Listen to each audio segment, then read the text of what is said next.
Juliana, a gente sabe que, diante desse assunto, como cristãos, nós devemos amar o pecador e não o pecado, correto? Porém, a gente sabe que é um assunto muito forte para a gente se tratar. E assim, quando eu me deparo com uma situação dessa, como eu devo conduzir uma situação? Vamos supor, veio até mim uma pessoa com um problema de homossexualismo. Como eu devo conduzir isso? Existe algum treinamento em que eu possa me informar de como conduzir uma situação dessa? Você fala como família ou como igreja? Como igreja. Como igreja. Existe sim, a gente tem alguns treinamentos aí, algumas palestras específicas, né, para aconselhamento na área da sexualidade. Agora, existem coisas, Rubens, que são, no meu ponto de vista, universais. O evangelho, por exemplo. A gente não tem o evangelho para evangelizar criança. A gente tem um único evangelho. Para evangelizar um adúltero, para evangelizar um sonegador de impostos. E a gente precisa colocar o pecado da homossexualidade no mesmo nível dos outros. Tem consequências diferentes do que outros pecados? Tem. Mas qualquer pecado nos torna um pecador. E todos precisamos nascer de novo, seja um adúltero, seja um sonegador, seja um homossexual. Agora, quando a gente fala da homossexualidade, a gente tem uma resistência, no meu ponto de vista, dentro de nós, igreja, que nós diferenciamos esse pecado. E eu acho que essa resistência está dentro de nós e ela precisa ser removida. Dentro dessa relação que a gente tem com o público LGBT que se achega à igreja e quer Cristo. E no meu entendimento, a gente não pode ser um pedágio, ser uma barreira para que ele se achegue a Cristo.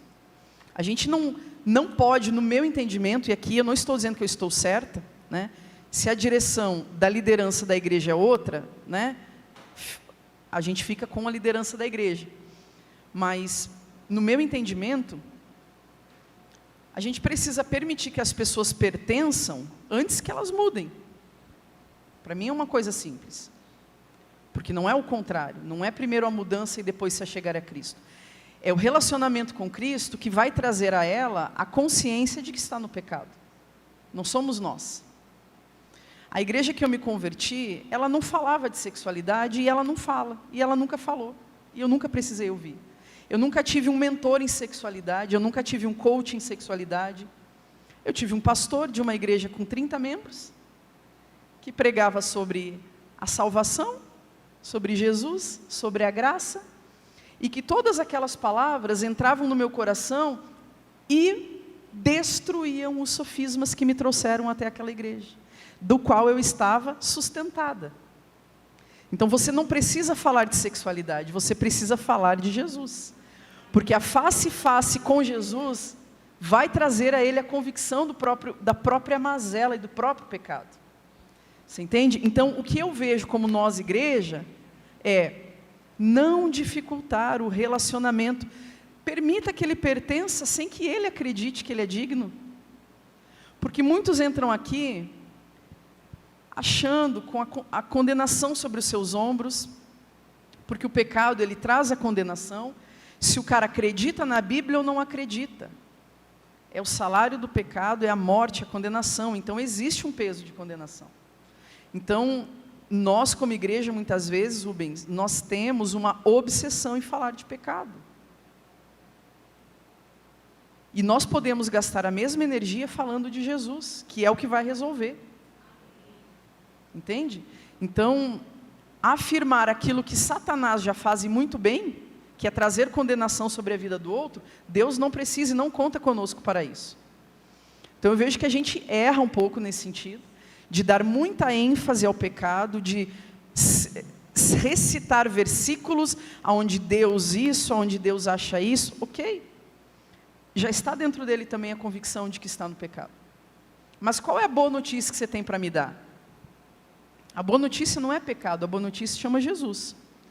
Então, eu acredito que eu fui agraciada por Deus a ser inserida numa igreja que, apesar do pastor falar um português errado, onde ele falava bicicleta, problema, ele falava mais de Jesus que do pecado. E foi o constrangimento do amor de Cristo que me fez abandonar o pecado. Não foi o medo de ir para o inferno, não foi o medo de estar no pecado, não foi o medo de nada, porque medo não sustenta uma mudança de vida, uma caminhada, o medo não sustenta.